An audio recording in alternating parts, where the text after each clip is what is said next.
Hola, muy buenas tardes. Mi nombre es Carlos Martínez, soy reumatólogo de Temuco y me toca hoy día, de alguna forma, presentar a los speakers del día de hoy, nuestro segundo día del curso Sur Actualizado.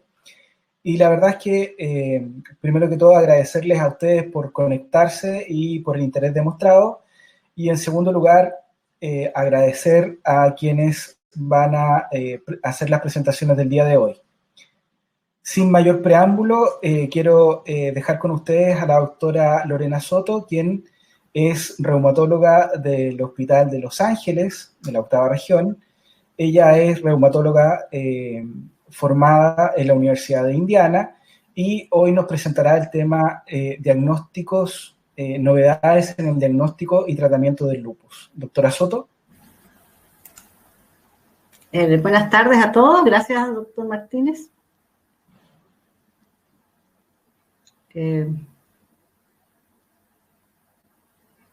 Bueno, en 25 a 30 minutos que me otorgaron voy a tratar de resumir las novedades del diagnóstico y el tratamiento del lupus. A mero de introducción, bueno, todos sabemos que es una enfermedad autoinmune crónica de etiología desconocida, con una variabilidad clínica importante de síntomas muy leves a síntomas graves que pueden poner en riesgo la vida del paciente. El diagnóstico se basa en hallazgos clínicos y de laboratorio, y los criterios de clasificación nos ayudan como guía.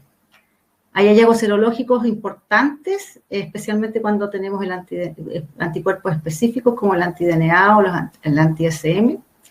La relación hombre-mujer está bastante marcada, especialmente en las mujeres de edad fértil, en una proporción de 10 a 13 es a 1, y esta disminuye, se aminora en la infancia y en la posmenopausia. Hay diferencias por etnicidad. Los afroamericanos hacen un lupus mucho más grave y los amerindios también. Nosotros los hispanos también tenemos un lupus más grave que los caucásicos, pero no de la gravedad de los afroamericanos. Voy a hablar un poco de patogénesis.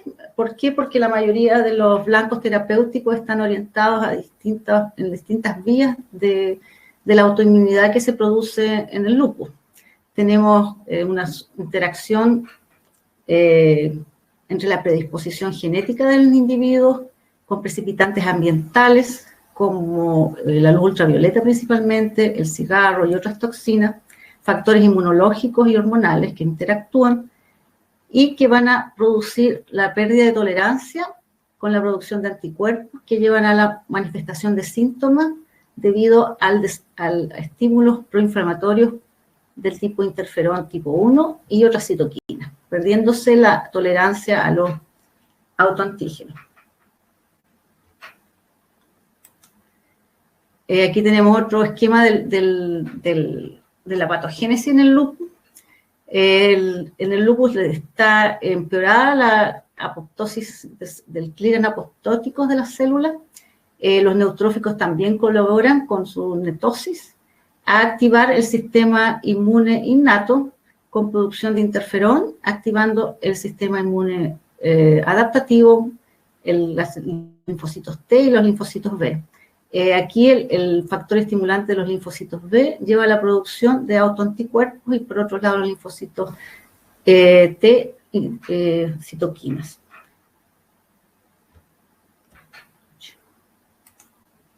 Las manifestaciones clínicas son muy variadas y las constitucionales están en la mayoría de los pacientes, las mucocutáneas también, en un gran porcentaje junto a las musculoesqueléticas, y ya un poco menos, pero siempre en un porcentaje importante, la serositis y la nefritis lúpica. El diagnóstico del lupus requiere de una anamnesis bien dirigida, con una revisión por sistema, y muchos síntomas y hallazgos clínicos están a la vista, al examen físico, y otros debemos utilizar exámenes imagenológicos por busca de derrames pleurales, ecocardiografías para la endocarditis Lehmann-Sachs y especialmente imágenes para el compromiso del sistema nervioso central. El año pasado aparecieron los criterios de clasificación realizados por los americanos y los europeos. Estos criterios tienen como criterio de entrada la positividad del ANA en un título de unos 80. Cuando esto se cumple, se aplican los criterios aditivos, que cuentan solo si existe, la única explicación es debida al lupus y no a otra causa, por ejemplo, la fiebre que fuera explicada por un cuadro infeccioso, las convulsiones por algún tipo de enfermedad, otro tipo de enfermedad basal. Basta el antecedente de un episodio para considerarlo como puntaje. Los criterios no necesitan ocurrir simultáneamente, son distintos dominios y cada dominio solo se cuenta el criterio más alto. La clasifica como lupus. Para clasificar como lupus requiere al menos un criterio clínico y el puntaje total de menos 10 puntos. Estos son los criterios, los dominios. Tenemos dominios clínicos y dominios inmunológicos. Son 7 dominios clínicos. Como ven, se cuenta el que da más puntaje. En la parte renal, como aprecian, solo con la biopsia renal, cuando muestra una nefritis lúpica clase 3 o 4, ya te contamos con los 10 puntos para clasificar como lupus. Los inmunológicos, cualquiera de los antifosfolípidos te da 2 puntos y los anticuerpos más específicos, el anti-DNA y el anti-SM, dan uno u otro 6 puntos. Y se incluye en este criterio los complementos. ¿Qué cambios hubo respecto a la sensibilidad? En el SLIC del 2012 tenía una sensibilidad bastante alta, pero no así tanto la especificidad, y esta se conserva con los nuevos criterios y mejora la especificidad. El tratamiento, igual que en la artritis reumatoidea, se ha orientado más bien a cumplir ciertos objetivos, lo que se llama treat to target. Estos son alcanzar la mejoría con tratamiento de inducción, mantener la mejoría con mantención y prevenir el daño orgánico y de los tejidos. Este daño orgánico se produce por múltiples factores que están la edad, la raza, el sexo, el nivel de actividad de la enfermedad y el tratamiento, principalmente el más dañino, son los corticoides, que muchas veces mantenemos a dosis más altas de las que debiéramos.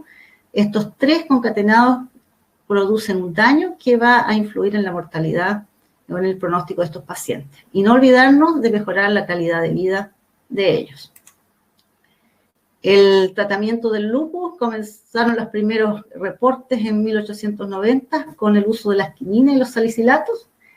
En 1948 se aprobó la aspirina por la FDA para el tratamiento del lupus. En los 50 aparecieron los corticoides y las drogas antimaláricas, incluyendo la hidroxicloroquina, antes de los años 60. En 1970 ya se comenzaron a usar los alquilantes, los antimetabolitos. Ahí está nuestra ciclofosfamida, que aún continuamos usando con mucho éxito y no tanto en otros pacientes. Antes del 2000 se vieron los primeros reportes del uso de rituximab y micofenolato, y en esta era, cuando empezaron todos los biológicos a aparecer para la artritis reumatoide, continuaron los estudios de investigación orientados en las citoquinas y las células blancos, teniendo las células B tipo blanco y las células T. Y de ahí al 2011 se aprueba por la FDA el primer biológico desarrollado específicamente para el lupus, que es el belimumab. Y desde entonces han continuado investigaciones para la mayoría teniendo como célula blanco las células T y otras vías como las interferones y los inhibidores de la calcineurina, entre otros que vamos a revisar. Las recomendaciones EULAR del 2019 para el tratamiento del lupus sin compromiso renal. Es siempre importante considerar la protección celular, la vacunación, el dejar de fumar, el tratamiento de las comorbilidades. Lo dividen leve, moderado, severo. Vemos que la hidroxicloroquina y los glucocorticoides tienen un nivel de evidencia grado A para el manejo, y el belimumab.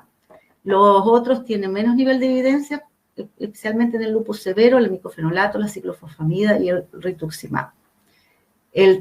Los objetivos de la remisión son bien difíciles de alcanzar, por lo tanto, se definieron el nivel bajo de actividad como un SLEDAI menos de 4, en pacientes que están usando hidroxicloroquina, y prednisonas con dosis de menores de 7,5 miligramos al día, y inmunosupresores en dosis estable y bien toleradas. Las recomendaciones para la nefritis lúpica en este mismo año están orientadas en la meta de reducir la proteinuria, ¿ya? A los 3 meses, ojalá un 25%, a los 6 meses un 50% y a los 12 meses menos de 0,5 a 0,7 gramos al día. Teniendo en cuenta que en caso de pacientes con síndrome nefrótico severo, esto va a tomar más tiempo y se debe flexibilizar estas metas. No olvidarse de minimizar al máximo el uso de corticoides y ojalá obtener dosis de mantención menos de 5 miligramos al día. El belimumab es un anticuerpo monoclonal IgG1 humano que se une al factor estimulador de los linfocitos B y con esto disminuye la producción de anticuerpos por los linfocitos B. Es efectivo en pacientes que tienen especialmente serologías positivas como el anti-DNA, la hipocomplementemia, y además que son dependientes de corticoides. Ha demostrado beneficios que incluyen mejoría de la actividad de la enfermedad, de la serología, la reducción del riesgo de recaída y efecto en la reducción de las dosis de esteroides. Y en este trabajo además muestra que tiene mayor disminución del daño de órganos comparado con el tratamiento estándar. Este año apareció en septiembre, probablemente en el simposio se va a hablar con más detalle de este trabajo, el BLISS-LN, lupus nephritis, que se toman pacientes con nefritis lúpica, clase 3, 4 y 5 y combinaciones, a los que se les da su tratamiento de inducción, ya sea con ciclofosfamida y mantención con azatioprina o inducción con micofenolato y mantención con micofenolato. Se les agrega el belimumab y otros se mantienen solamente con la inducción clásica, que sería el placebo. Los endpoints primarios fueron la respuesta renal parcial y el endpoint secundario la respuesta renal completa. Se obtuvo respuestas significativas en los endpoints y estas son las curvas que muestran cómo el beneficio que produce el belimumab al agregarlo al tratamiento estándar. Se presentó un abstract también en la CR de este año, que una extensión del BLISS lupus nephritis, que mostró que además de que el belimumab mejora los outcomes renales agregado a la terapia estándar, mejoraba también los síntomas de lupus, los niveles de biomarcadores como el anti-DNA, C1Q, C3 y C4, y redujo las dosis de esteroides manteniendo la seguridad, o sea, sin mayores efectos colaterales con relación a la terapia estándar. Pero sí se vio que no tenía acción sobre la nefritis, esta mejoría no era significativa en la nefritis lúpica clase 4 y en los que usaban como inducción ciclofosfamida más azatioprina. También se publicó este año, también en el New England Journal of Medicine, un trabajo con el anifrolumab, que es un anticuerpo monoclonal contra la subunidad beta del receptor de interferón 1. Es un estudio randomizado en pacientes con lupus moderado a severo en tratamiento estándar. Se les agregó 300 anifrolumab en 300 miligramos endovenoso cada 4 semanas versus el placebo y se vieron los resultados a las 52 semanas. Los endpoints primarios fueron respuestas BICLA y los endpoints secundarios, la respuesta BICLA en pacientes con niveles elevados de interferón, la reducción del corticoide, la severidad del compromiso cutáneo y el conteo de las articulaciones hinchadas y dolorosas, el compromiso articular. El TULIP-1, que era un estudio que se había hecho previamente, el endpoint primario era el SR14, que no se alcanzó, por lo que el TULIP-2 tomó como endpoint secundario el BICLA. Y estos sí fue alcanzado, además de los endpoints secundarios de reducción de corticoides y mejoría de la parte cutánea.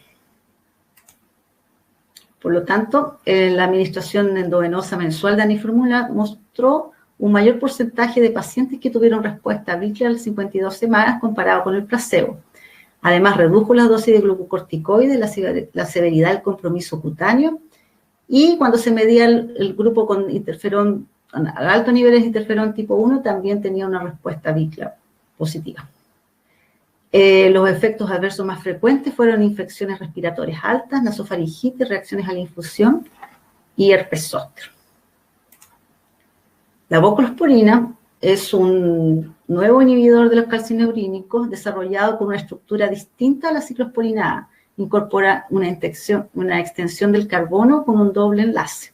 ¿Qué hace esto? Hace que las dosis sean más consistentes y no tendría potencialmente necesidad de monitorear los niveles plasmáticos. Es 4 veces más potente que la ciclosporina A. El Aurora Study está en fase 3 y los resultados son los siguientes. Se tomaron pacientes con nefropatía lúpica clase 3, 4 y 5 y combinaciones con proteinuria más de 1,5 y 2 y se buscó la respuesta renal completa a los 52 semanas con la mejoría de la función renal.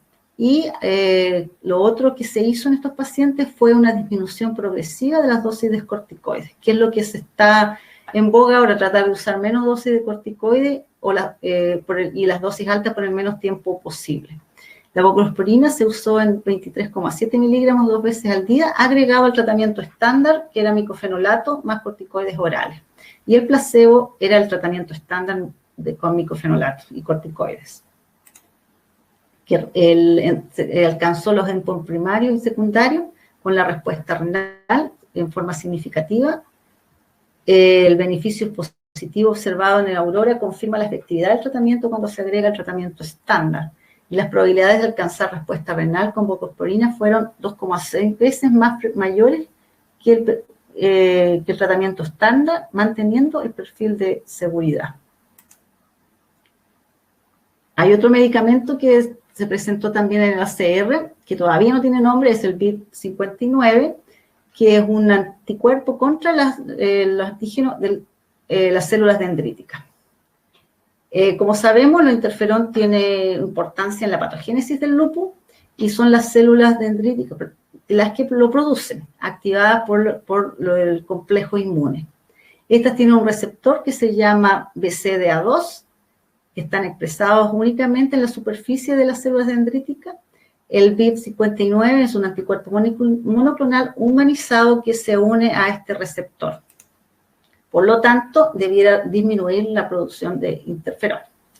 El LILAC Study es el que usó este medicamento, el BIP59, en pacientes con lupus activo, con dosis de corticoides menores de 20 miligramos, con compromiso articular y cutáneo.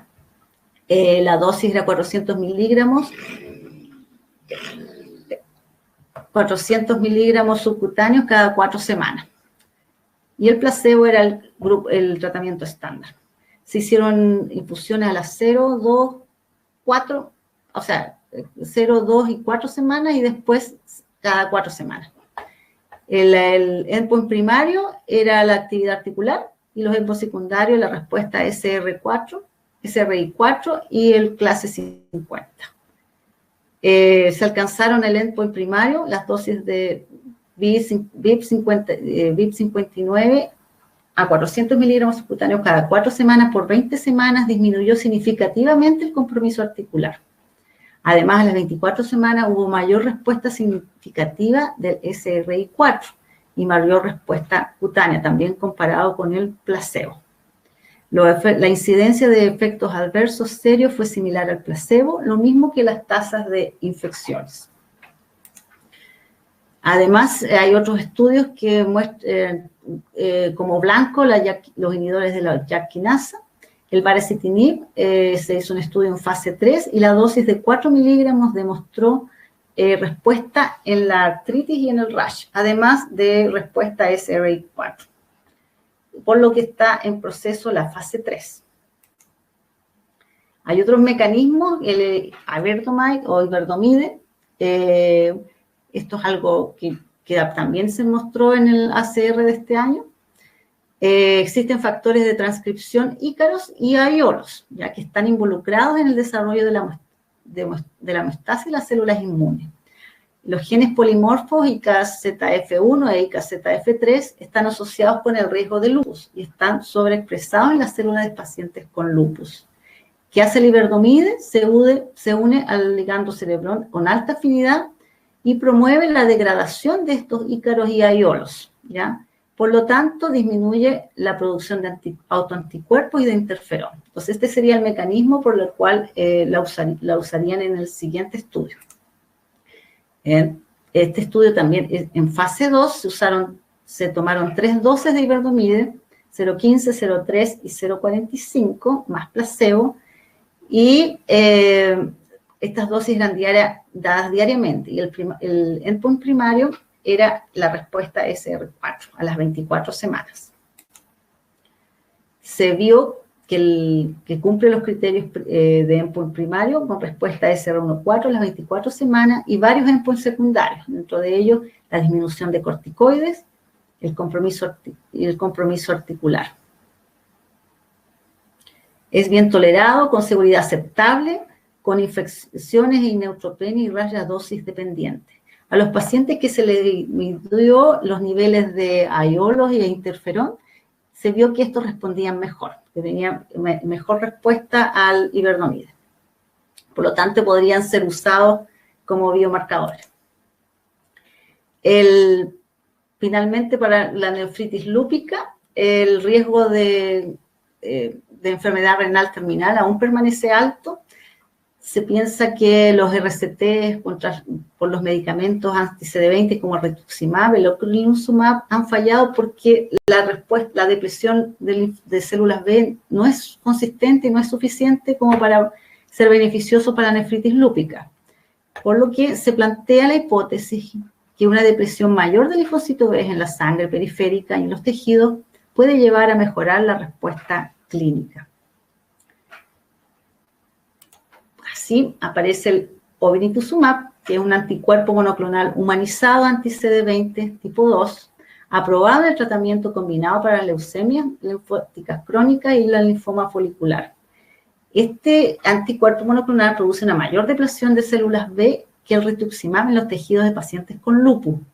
Fue superior al rituximab en estudios head-to-head en neoplasias por linfocitos B, por células B. Por lo tanto, se plantea su uso en la nefritis lúpica y así se hace el estudio Nobility. En fase 2 se toman pacientes con nefropatía lúpica clase 3, 4 y combinaciones con 5. Se descartan todos los pacientes con enfermedad rápidamente progresiva y con compromiso de la función renal importante. Se les da 2 infusiones a las 0 y las 2 semanas de obinutuzumab 1000 miligramos, más el tratamiento estándar de micofenolato y pulsos de metilprednisolona, de 1 a 3 gramos. Estas infusiones se repiten, las infusiones de obinutuzumab se repiten a las 24 y a las 26 semanas.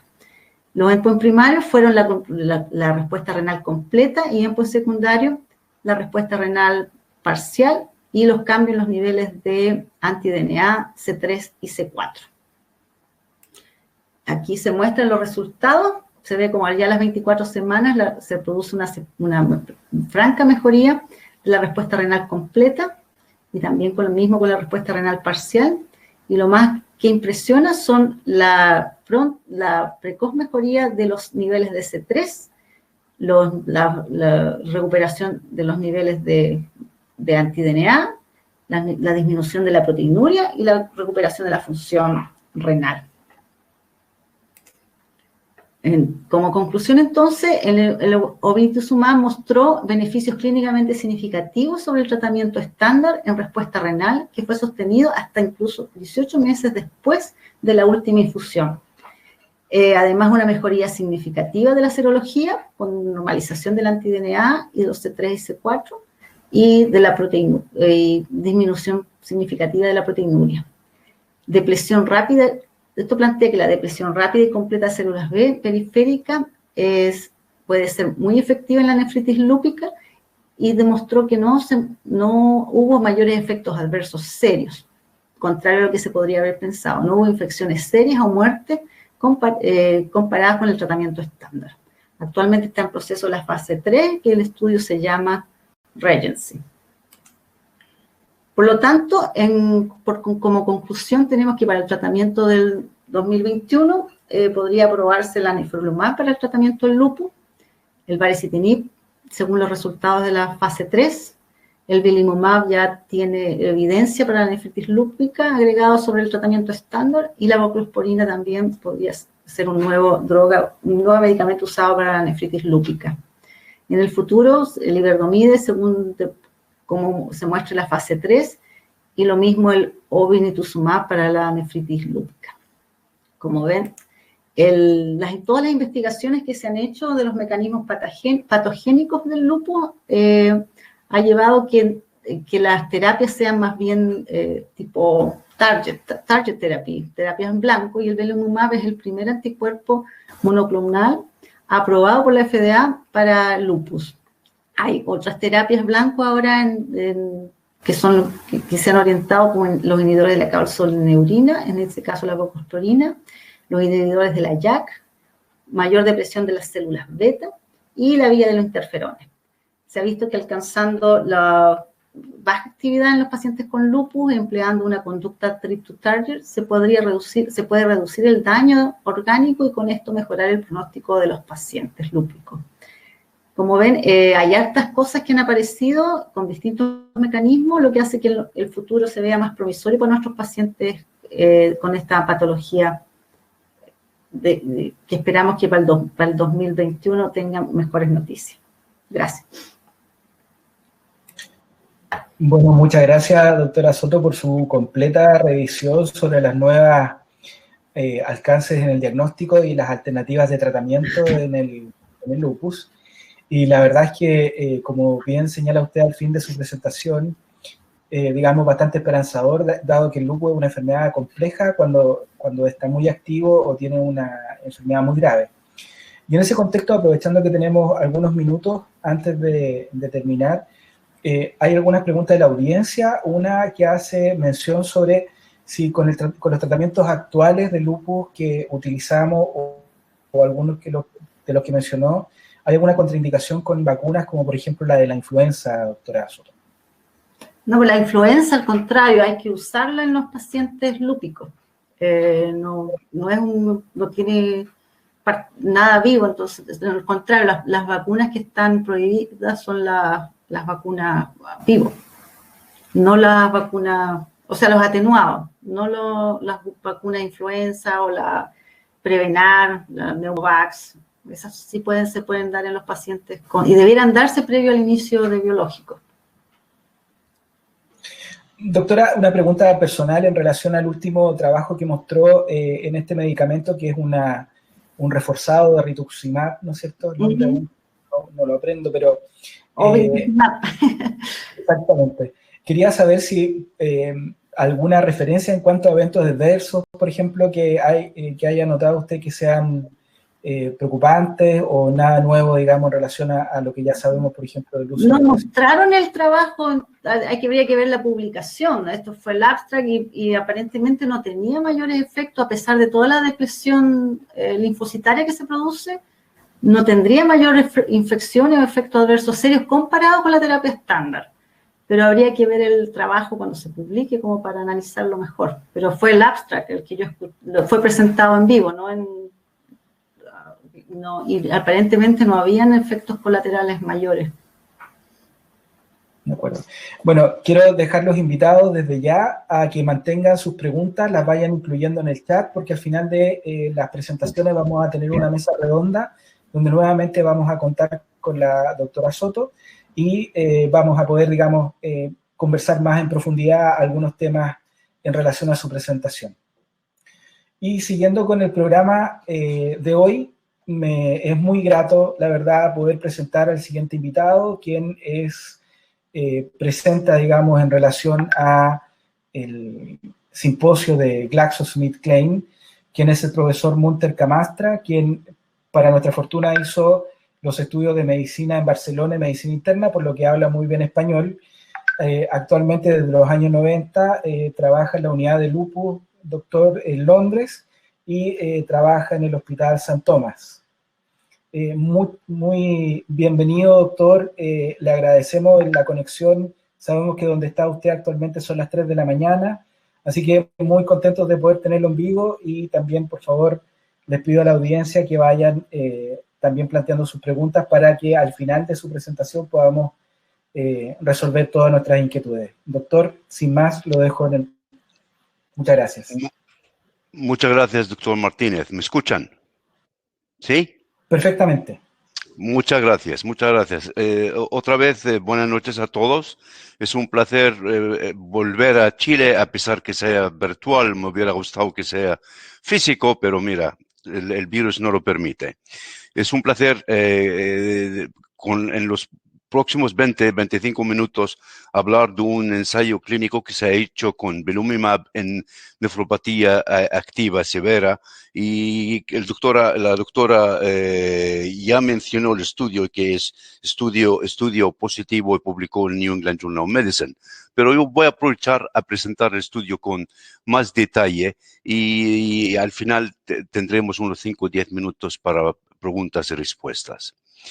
Mi conflicto de interés, que ahora yo trabajo con GSK como Global Medical Expert, y para dar pie al estudio, hay que dar un paso atrás, ver los estudios pivotales que se han hecho con Bliss 52 y 76, que a raíz de estos dos estudios que fueron importantes, el 2011 se licenció la droga, el belimumab Benlysta, para el uso en lupus. Pero fíjense que se excluyeron específicamente los pacientes con nefropatía severa y activa en estos estudios. ¿Cómo se definió nefropatía severa? Aquellos pacientes que tenían 6 gramos de proteinuria, que tenían la creatinina sérica más de 2,5 miligramos por decilitro, aquellos que necesitaban tratamiento de inducción con prednisolona con dosis altas, más de 100 miligramos al día, o aquellos que tenían diálisis o recibían diálisis. Así que cuando se mira el estudio con más detalle, había 267 pacientes en el estudio Bliss 52 y 76 que tenían signos y detalles que sugieren que estos pacientes tenían nefropatía. Por lo que un estudio post-hoc de estos 266 pacientes, que es el 16%, que no es un número pequeño de pacientes, ha mostrado que probablemente el belimumab podría ser eficaz en la nefropatía lúpica severa activa. Por eso añadió a la fuerza, al empeño que GSK han tenido por hacer un estudio prospectivo randomizado a largo plazo, que voy a presentar con ustedes ahora. Eso fue el background importante de los estudios Bliss 52 y 76, que dieron signos de que podría ser útil esta droga en nefropatía lúpica severa.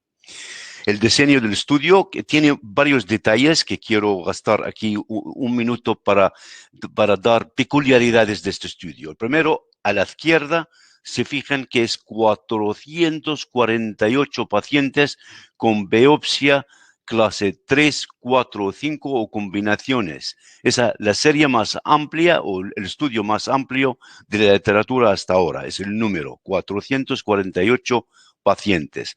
Segundo detalle del estudio, la duración, 104 semanas. La mayoría de los estudios que se han hecho hasta ahora, la duración fue de 26 semanas o 52 semanas, no 104 semanas, son 2 años, y aquellos que han terminado el estudio se les ofreció seguir como Open Label Extension para 24 semanas más, hasta el final del estudio 128 semanas, 2 años y medio. Tercero, la tercera peculiaridad de este estudio, a las 24 semanas, todos sus pacientes tenían que tener dosis de esteroides de 10 miligramos, la dosis oral, 10 miligramos o menor. Si el paciente tomaba más que 10 miligramos al día, se consideraba como fallo terapéutico. Y cuarta peculiaridad en este estudio, que la randomización se hizo por estratificación, dependiendo del paciente si tomaba ciclofosfamida o micofenidato mofetilo. No era por protocolo. El protocolo permitía a los investigadores tratar al paciente como quieran. Puede ser ciclofosfamida o micofenidato mofetilo. Así que ambas pautas terapéuticas fueron incluidas en el estudio. Un poco más adelante ya definiré los endpoints primarios y secundarios. ¿Cuáles fueron los criterios de inclusión y criterios de exclusión? Eso es muy importante en cualquier estudio, saber cuáles los pacientes que fueron incluidos y cuáles los excluidos. Solamente fueron incluidos en este estudio adultos con mayores de 18 años con diagnóstico de lupus, según los criterios de la ACR, con anticuerpo positivo, ANA positivo o double strand de DNA positivo y que tenía nefropatía lúpica activa confirmada por biopsia en los últimos 6 meses. ¿Y cómo se definió nefropatía lúpica activa desde el punto de vista clínico? Aquellos pacientes que necesitaban una inducción con ciclofosfamida o micofenato mofetilo y tenían además proteinuria más de 1 gramo al día, con sedimento urinario positivo, y si el sedimento urinario no era positivo, la proteinuria tiene que ser mucho más significativa, 3,5 gramos al día, o la biopsia tiene que ser mucho más reciente, los últimos 3 meses. ¿Cuáles son los pacientes que fueron excluidos en este estudio? Pacientes que previamente hayan fracasado con terapia con ciclofosfamida y micofenato mofetilo, pacientes con afectación del sistema nervioso central activo severo, pacientes con neoplasia los últimos 5 años, pacientes con infección crónica o aguda que requiere manejo los últimos 2 meses, aquellos pacientes que han recibido terapia dirigida como rituximab, por ejemplo, el último año, pacientes que tenían diálisis el último año o han recibido diálisis el último año, pacientes que tenían deterioro de la función renal con con filtrado glomerular menos de 30 y pacientes que tienen historia de depresión severa o intención suicida los últimos 6 meses. Como he dicho antes, insisto, la inducción fue la decisión era del médico que ingresó al paciente en el estudio. Podría ser con ciclofosfamida seguida con azatioprina o puede ser con micofenolato mofetilo. Si el paciente fue tratado con ciclofosfamida, entonces era la pauta europea que utilizamos en Europa con ciclofosfamida de 500 miligramos por endovenosa cada 2 semanas durante 3 meses, que es 6 pulsos. Después, durante el mantenimiento, entonces se cambia a azatioprina con máxima dosis de 2 miligramos por kilo al día. Si el paciente fue tratado con micofenolato mofetilo, la dosis inicial fue de 1 a 3 gramos al día y a los 6 meses, una vez que se ha acabado el periodo de inducción, se bajaba la dosis a 1 gramo y aquellos pacientes que no han tolerado micofenolato mofetilo podían convertir a azatioprina. ¿Cómo fueron tratados los esteroides? ¿Cómo se manejó los esteroides? Se permitía en este estudio dar pulsos de esteroides al inicio, máximo 3 pulsos de 500 a 1 gramo, 500 miligramos a 1 gramo, seguidos por una dosis oral de máxima 60 miligramos al día. Y era obligatorio, insisto otra vez, que a las 24 semanas todos los pacientes tienen que tener la dosis de esteroides de 10 miligramos o menor. Si el paciente llega con más dosis de 10 miligramos, entonces este paciente fue considerado como fallo terapéutico.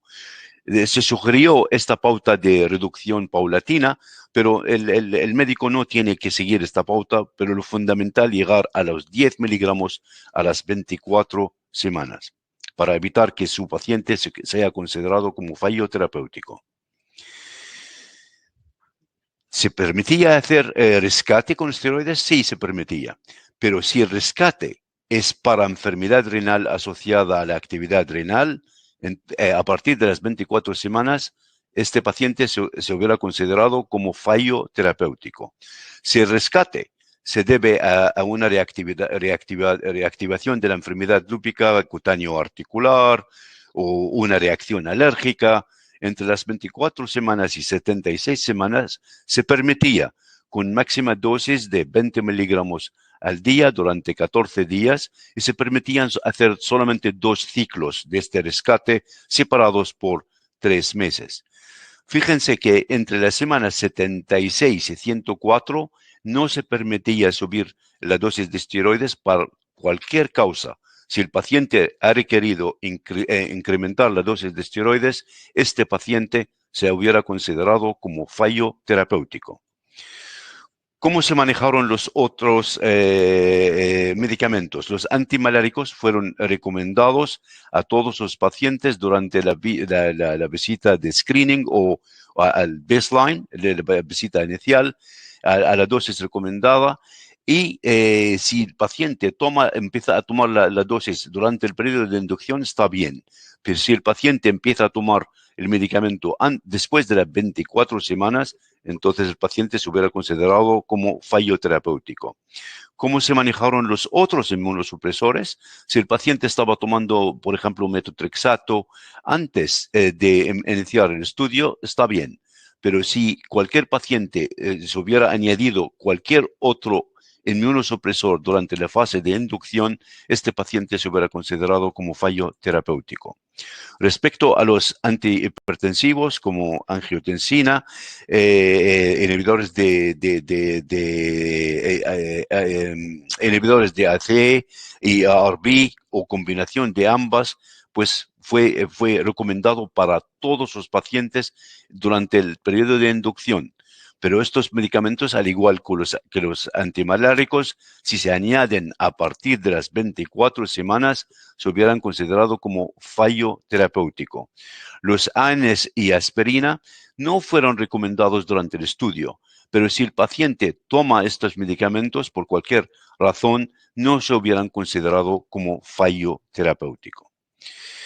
Ahora vamos a ir a definir las respuestas primarias o el endpoint primario y el endpoint secundario. En inglés se llama PER, que es la respuesta primaria de eficacia renal, que es Primary Efficacy Renal Response en inglés. Es un compósito, es una respuesta compuesta por 3 elementos de proteína, de ratio de proteína creatinina en orina menos de 0,7, de proteinuria, eGFR más de 60 mililitros por minuto o no más del 20% debajo del valor antes de la recaída de la enfermedad, y el paciente no se haya considerado como fallo terapéutico. Tiene que cumplir estos 3 elementos para considerarse como respondedor. Fíjense también otra peculiaridad en este estudio: se ha requerido que el endpoint se haya confirmado en 2 visitas consecutivas. El PER tiene que ser medido a las visitas 100 y confirmado a la visita 104, y como el PER a las 52 semanas fue también endpoint secundario mayor, pues se tenía que ser medido a las 48 semanas y confirmado a las 52 semanas. Eso es una peculiaridad importante en el estudio, confirmar los endpoints. La respuesta renal completa, en inglés CRR, es otro compósito con mucho más estricto, pero fíjense otra vez, tenía que ser medido a las 100 semanas y confirmado a las 104 semanas. Está compuesto por proteinuria menos de 0,5, menos de medio gramo al día, con eGFR no mayor del 10% debajo del último valor antes de la recaída, o mayor del 90 mililitros por minuto, el paciente no se haya considerado como fallo terapéutico. La respuesta renal ordinaria, fue obligatorio en todos los estudios que se hacen en nefropatía lúpica, los años de 2010, 2011, 2012, 2013, cuando se inició este estudio. Así que inicialmente esto fue el endpoint del estudio, pero este dejó de ser obligatorio por el FDA en 2015, y hay datos recientes en la literatura que sugieren que mejor no utilizar este dato o este criterio como endpoint, por lo que GSK ha decidido cambiar el endpoint durante el estudio, pero el estudio todavía estaba a ciegas. Eso como pasó con el TULIP 1, el TULIP 2, que lo presentó la doctora Lorena. El TULIP 1 falló el SRI-4, pero el BICLA respondió bien. Cuando llegó el TULIP 2, la compañía cambió y eligió el BICLA, la respuesta BICLA como endpoint. El FDA permite cambiar el endpoint mientras que todavía el estudio sigue siendo ciego. Así que GSK decidió cambiar el primary endpoint a PER. ¿Y esto qué es la respuesta renal ordinaria? Eso es medir la respuesta si hay una respuesta completa, hay una respuesta parcial o no hay respuesta para nada al tratamiento durante el estudio. Entonces, aquí tienen el summary del endpoint primario y secundarios que se utilizaron. Fue el PER fue el primario y había 4 secundarios. Y solamente quiero enfatizar como clínico el tiempo a la muerte o evento asociado a riñón. Ese es un endpoint secundario muy importante para mí como clínico. Mira cómo se define endpoint evento asociado a riñón. Son end-stage renal disease, de doblar la creatinina sérica, deterioro de la función renal con deterioro de la proteinuria o deterioro del eGFR. Todos estos son elementos muy importantes desde el punto de vista clínico. Ahora vamos a ir a las características clínicas. Me quedan 5 minutos, quiero hacerlo ya rápido para dejar tiempo para la discusión.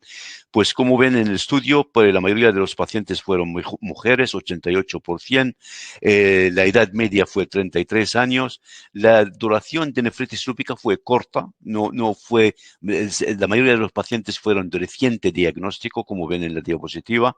Había clase 3 o 4 proliferativas, el 58%, clase 3 más 5 o clase 4 más 5, el 26%, y puramente clase 5 había 16% en ambas partes del estudio. Había un cuarto de los pacientes fueron inducidos con ciclofosfamida y 3/4 fueron inducidos con micofenilato mofetilo. Estos son el endpoints primarios y secundarios, como ha dicho la doctora, y vuelvo a insistir, fueron completos por tanto primarios como secundarios, pero ahora lo vamos a presentar rápidamente con detalle. Esto ya lo presentó la doctora antes, pero lo vuelvo a insistir. Como ves, el PER se ha conseguido a las 24 semanas, que es al final del periodo de inducción. Hay una separación clarísima, visita por visita, para todos los pacientes a favor de belimumab hasta la semana 104. No solamente conseguir el PER, era mantener el PER. Como ven, manteniendo el PER hasta la semana 104 fue a favor de belimumab, comparando en gris con el grupo que fueron tratados con placebo. Lo mismo ocurrió con la respuesta renal completa. A partir de las 24 semanas ven que hay una separación clarísima a favor de belimumab, y el tiempo y mantener la respuesta. La respuesta fue más rápida en el paciente tratado con belimumab, y manteniendo la respuesta hasta la semana 124 fue a favor de belimumab. Cuando se comparó la inducción con micofenilato mofetilo y aquellos pacientes con ciclofosfamida, recuerdan, 25% tenían inducción con ciclofosfamida, la respuesta fue mejor combinando micofenilato mofetilo con belimumab comparado con ciclofosfamida con belimumab. La respuesta mejor con micofenilato mofetilo. Eso es lo que insistí antes, eventos renales o muerte durante el estudio. Como ven, hemos tenido 35 eventos renales comparado con 63 eventos en el grupo de placebo a favor de belimumab, obviamente. cambio en proteinuria en el tiempo, que como ven, una mayor proporción de pacientes tratados con belimumab tuvieron cambios de proteinuria desde más de 0,5 a menos de 0,5 a la semana 104 versus controles. En amarillo es el belimumab. Y lo mismo con eGFR. A partir de la semana 52, que es después de un año de estudio, el eGFR para los pacientes que fueron tratados con belimumab fue mantenido, pero con deterioro progresivo en aquellos pacientes que fueron tratados con placebo plus standard of care. Por último, que y termino, es la seguridad para ver qué eventos que hemos tenido en este grupo de pacientes. Como ven, los efectos adversos fueron similares en ambos grupos. 95% tenían efectos adversos. Efectos adversos que hayan determinado que sean serios fueron el 11% en ambos grupos, que hayan resultado en discontinuación del tratamiento fueron en 13% en ambos grupos, infecciones de herpes zóster, tuberculosis, sepsis, depresión, fueron iguales en ambos grupos. Así que añadiendo belimumab al tratamiento estándar, incluyendo ciclofosfamida y micofenolato durante el periodo de inducción, no aumentó el riesgo de efectos adversos en este estudio. Así, las conclusiones: una mayor proporción de pacientes tratados con belimumab más terapia estándar alcanzaron y mantuvieron CRR y PER comparado con placebo más terapia estándar. Belimumab redujo significativamente el riesgo de eventos relacionados a riñón a 104 semanas versus placebo.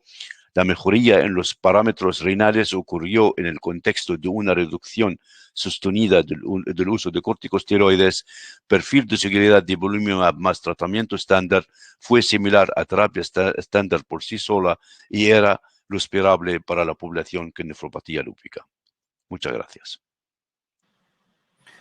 Muchas gracias, profesor. La verdad es que muy buena la presentación, como era de esperar, y además muy clara, doctor, con su explicación. La verdad, para contextualizarlo un poco, nosotros en Chile tenemos las garantías explícitas en salud que nos dan rituximab, micofenolato y ciclofosfamida desde el 2013 para pacientes con lupus, y desde el 2019 se incorpora por otro medio, por la ley Ricaurte-Soto, belimumab, ¿cierto?, Benlysta, al arsenal terapéutico de lupus. Entonces, doctor, la primera pregunta que quería hacerle, porque no necesariamente todos nuestros pacientes se inducen con ciclofosfamida o con micofenolato.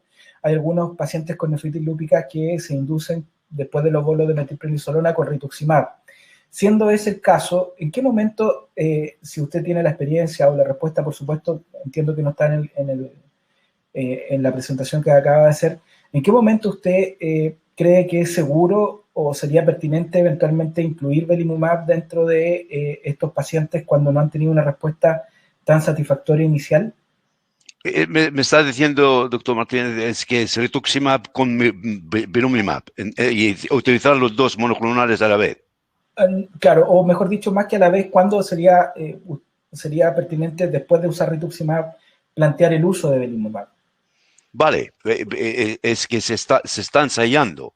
Todavía no están publicados los estudios, pero hay dos estudios. Uno se llama BEAT y otro se llama BELIEVE, donde secuencialmente hacemos rituximab, belimumab. Y estos dos estudios están en marcha. El BEAT, que está en Londres, se ha hecho con el BILAG en Londres. El BELIEVE, el BEAT ya está completo, está a punto de reportar, pero el BELIEVE todavía está para el 2021.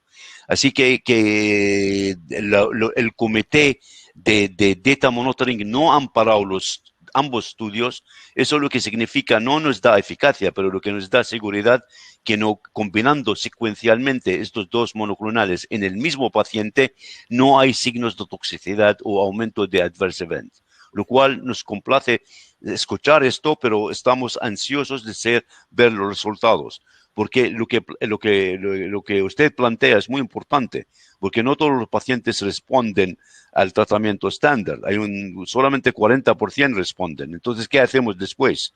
Según los guidelines de European Guidelines que se publicaron hace 6 meses, pues puedes hacer multi-target therapy, combinar o incluso hablan de rituximab off-label, pero ellos lo llaman off-label, tratar con rituximab off-label.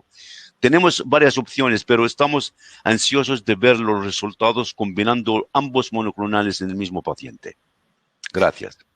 Doctor, tenemos una pregunta acá en el chat de la doctora Miriam González.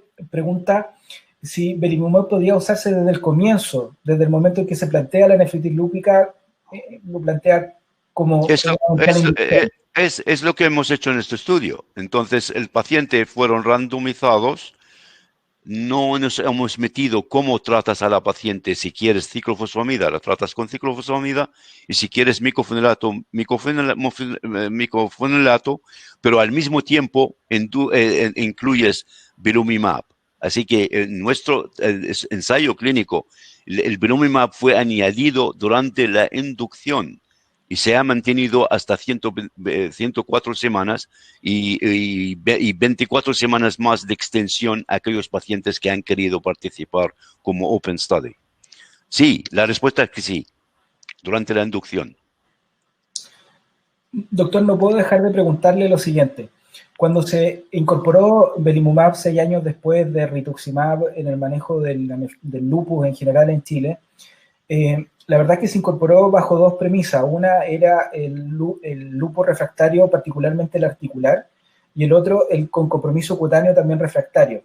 En el caso puntual de belimumab, más allá de la evidencia que nos está mostrando usted como en la nefritis lúpica, que son muy buenas noticias, ¿en qué otro aspecto o dominio del lupus tiene usted experiencia, doctor, con buenos resultados y nos...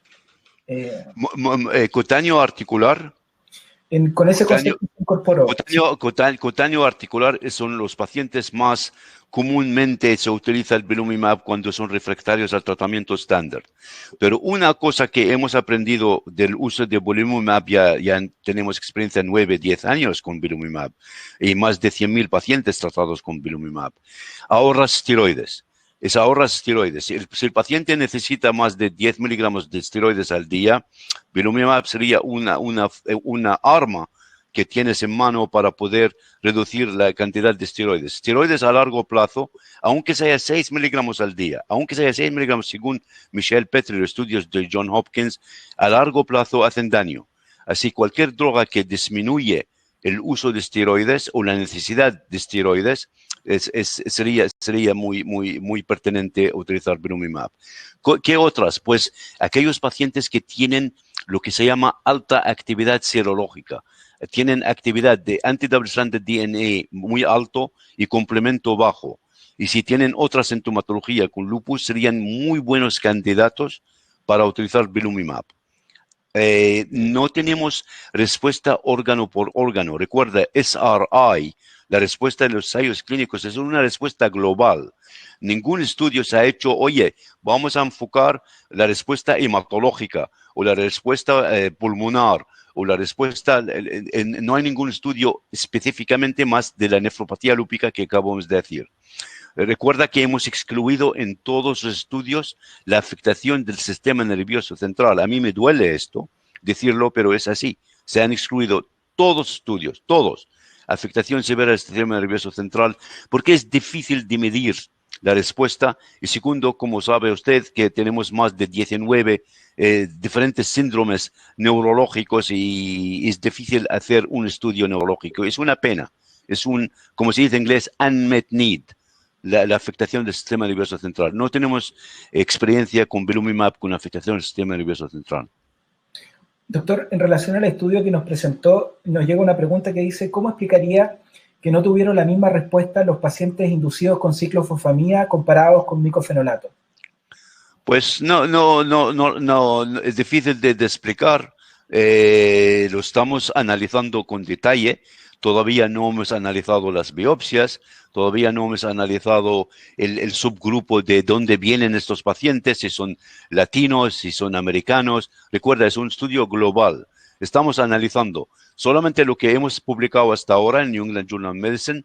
Se ve claramente que añadiendo belimumab a micofenidato mofetilo durante la inducción ha dado mejores resultados que añadiendo belimumab a ciclofosfamida. El por qué lo vamos a analizar. Te prometo que lo vamos a analizar porque es una pregunta muy fundamental y probablemente la histología nos va a ayudar, probablemente la etnia nos va a ayudar, los rasgos étnicos nos va a ayudar. De momento no puedo contestar la pregunta, pero es un hecho, es un hecho. Bueno, nos llegan varios comentarios, doctor, agradeciendo su presentación también. Y de alguna forma, doctor, no sé si hay alguna cosa que le gustaría agregar al final de su presentación o alguna cosa que pueda haber quedado en el tintero. Sí, yo quiero añadir, yo celebro la presentación, la doctora Lorena diciéndonos clarísimamente encantados de ver que el próximo año tendremos 3, 4 drogas más para tratar a pacientes con lupus. Ya era hora. Para la artritis reumatoide, para las espondiloartropatías, para la artritis psoriásica, los tratamientos biológicos han cambiado la vida de estos pacientes y los pobres pacientes con lupus se quedaron detrás. Ya era hora tener 6, 4 o 5 drogas y cuanto más mejor para nuestros pacientes con lupus. Así que llevamos probablemente 15, 20 años detrás de la artritis reumatoide, pero más vale tarde que nunca. Así que de todo lo que ha presentado la doctora Lorena es fantástico para pacientes con lupus. Y muchas gracias por la invitación otra vez, ¿no? Doctor, finalmente, el enfrentamiento cuando usamos el belimumab, por ejemplo, en el caso de la nefritis lúpica, ¿tenemos que considerarlo como un tratamiento crónico? ¿Un tratamiento que el paciente debiera usar de forma permanente? Esa es muy buena pregunta, muy buena pregunta. Lo último que quiere escuchar un paciente lúpico, especialmente son chicas jóvenes, como sabes, que este medicamento lo vas a tomar por vida. Mira, que te voy a inyectar un tratamiento es caro, pero te lo vas a tomar por vida. Eso es lo último que quiere escuchar un paciente lúpico, ¿ok? Que no hay nada por vida. Así que yo sugiero que utilizarlo como tú utilizas el tratamiento inmunosupresor. ¿Cuál es la recomendación de tratamiento de inmunosupresor en una nefropatía lúpica? 3, 4 años. Nos sugieren 3, 4 años, la mayoría de los expertos, pues igual. Pues utilízalo como tratamiento diana, como 3 años, 2 o 3 años. Si el paciente está en remisión, entonces considera paulatinamente bajar la droga o pararla completamente. Hay muchos médicos, yo tengo amigos en todo el mundo, pues hacen, algunos empiezan a separar las dosis, dar cada 2 meses en vez de cada mes. Otros bajan las dosis a 4 miligramos por kilo o 1 miligramo por kilo. Si hacen esto, está bien, está el medicamento en la farmacia, tú puedes hacer lo que te da la gana con él, ¿ok? Pero es off-label. Nosotros recomendamos 10 miligramos por kilo cada 4 semanas porque es la dosis que ha dado mejor respuesta, pero tú puedes hacer lo que te da la gana. Es lo que hacemos con rituximab. Rituximab no está licenciado en lupus. Tú lo utilizas, yo lo utilizo, todo el mundo lo utiliza. Nadie te dice por qué. Nadie dice por qué. Lo mismo, aquí que tenemos el medicamento, lo tienes en la farmacia, tú puedes hacer lo que te da la gana con él. Quiero enfatizar una cosa más antes de cerrar, por favor. Todo lo que he dicho que está muy bien, estamos encantados de tener la droga que va a ser licenciada para el uso de nefropatía lúpica severa. Pero si lo utilizan mañana, todo lo que he dicho, todavía no es válido porque es off-label. Tú lo puedes utilizar como médico porque has decidido utilizarlo. Hasta que se cambie la licencia, se considera off-label. Así que hay que esperar a cambiar la licencia. Pero si lo quieres utilizar mañana, está bien. Pero hay que reconocer que sería off-label y podría tener problemas del seguro, que lo pague el seguro o no. Doctor, y por último, la última pregunta que quería hacer va en relación a este porcentaje de pacientes con clase 5 dentro del estudio. Sí, la clase 3 y 4 han respondido claramente mejor con la clase 5, claramente mejor. Clase 3 3,5, 4,5, pero 5 pura, que había 16% de la población, que no, es un número bastante razonable en ambas armas del estudio, no fue tan brillante como 3,4. Lo estamos analizando como he dicho antes, pero claramente tú te has dado cuenta de esto, pues en la publicación está claramente 3 y 4 responde mejor que 5. Bueno, doctor, yo quiero agradecerle por darnos la oportunidad de escuchar su conferencia en primer lugar, en segundo por su buena voluntad de que a pesar de que son más de las 3 de la mañana de donde usted la está dando, nos haya permitido escucharla en vivo y hacer todas nuestras preguntas, así que nuevamente, doctor, muy agradecido y cordialmente invitado en el futuro para poder participar en nuevos eventos de nuestra filial. Muchas gracias, y buenas noches a todos. Gracias. Bueno, agradecido ya de la presentación del doctor y continuando con nuestro programa, me es muy grato poder presentar a nuestro siguiente speaker, quien es el doctor Raúl Barría. Él es reumatólogo infantil, él trabaja en el Hospital de Concepción y es hoy miembro del directorio de la Sociedad Chilena de Reumatología. Hoy nos presentará el tema de síndrome autoinflamatorio, un síndrome que nos toca también a los adultos, infrecuente, pero que si no se piensa no se diagnostica. Doctor Barría, muchas gracias y lo dejo para su presentación. Hola, muy buenas tardes. Gracias a Carlos y al grupo organizador por haber invitado para dar esta charla. Y efectivamente vamos a hablar sobre los síndromes autoinflamatorios, que como decía Carlos, si bien es una patología poco frecuente, tenemos que tenerla presente por el impacto que puede tener en nuestros pacientes. Voy a comenzar con un caso clínico. Se trata de un escolar de 11 años que a la edad de 9 comienza con dolor torácico intenso y este dolor se repite cada 1 o 3 meses. En general, este paciente se hospitalizó en 2 oportunidades por esta razón y se realizó un TAC de tórax que mostraba un derrame pleural. El paciente conjuntamente presentaba fiebre en algunas ocasiones y no tenía ningún síntoma de autoinmunidad.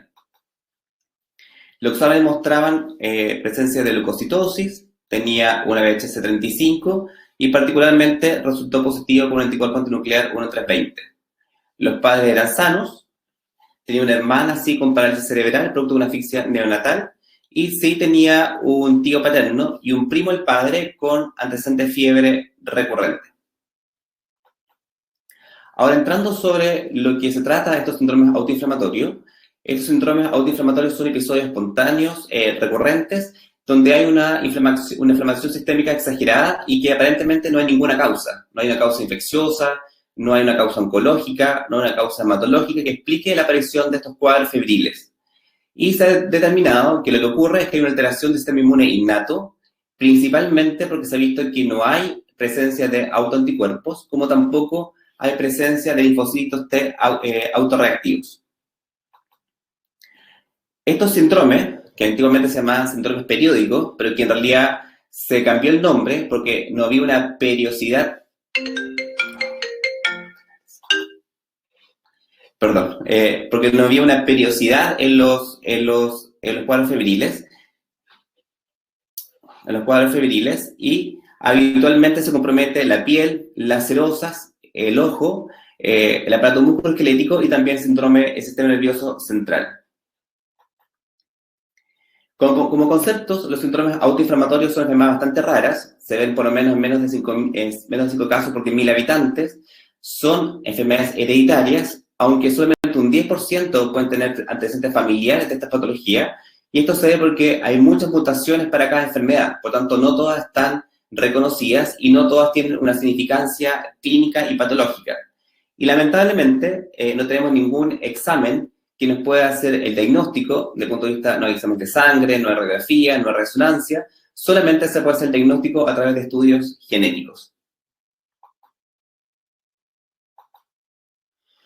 Estos cuadros febriles, que son de forma espontánea, pero también muchas veces pueden ser gatillados por algunos eventos, por ejemplo, por la exposición al frío, como puede suceder en síndromes periódicos asociados a las crioperinas, también se puede ver exacerbados por las por las vacunas, como puede ser en el síndrome periódico asociado al receptor de necrosis tumoral alfa o a la deficiencia de mevalanotoquinasa, y también puede ser gatillado por cuadros infecciosos como la fiebre metarrárea familiar y como también en la síndrome de hiper-IgD.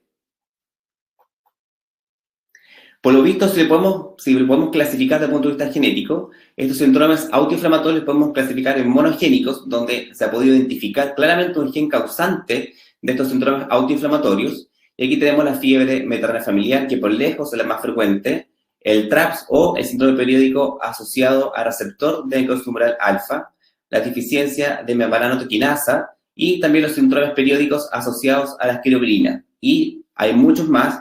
Hoy día se han descrito más de 30 genes distintos que provocan enfermedades monogénicas autoinflamatorias.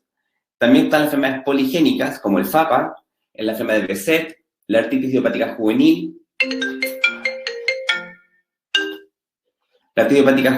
el esclite de adulto, la gota, la enfermedad de Crohn y otras enfermedades también. Ahora, para poder explicar un poco cómo se producen estos síndromes autoinflamatorios, quiero explicar brevemente sobre la inmunidad innata y la inmunidad adaptativa. La inmunidad innata está comprendida principalmente por las barreras epiteliales. Tenemos los fagocitos, donde están principalmente los macrófagos y los neutrófilos, las células dendríticas que van a presentar los antígenos y los natural killers.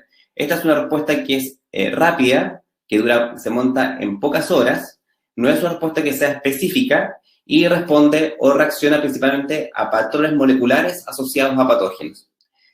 Y también tenemos la respuesta adaptativa, donde tenemos los linfocitos T, prolifera y se diferencia de una célula plasmática que va a producir los anticuerpos, y tenemos los linfocitos T que también, cuando se activan gracias a una célula presentadora de antígenos, van a proliferar y se van a diferenciar en células T efectivas.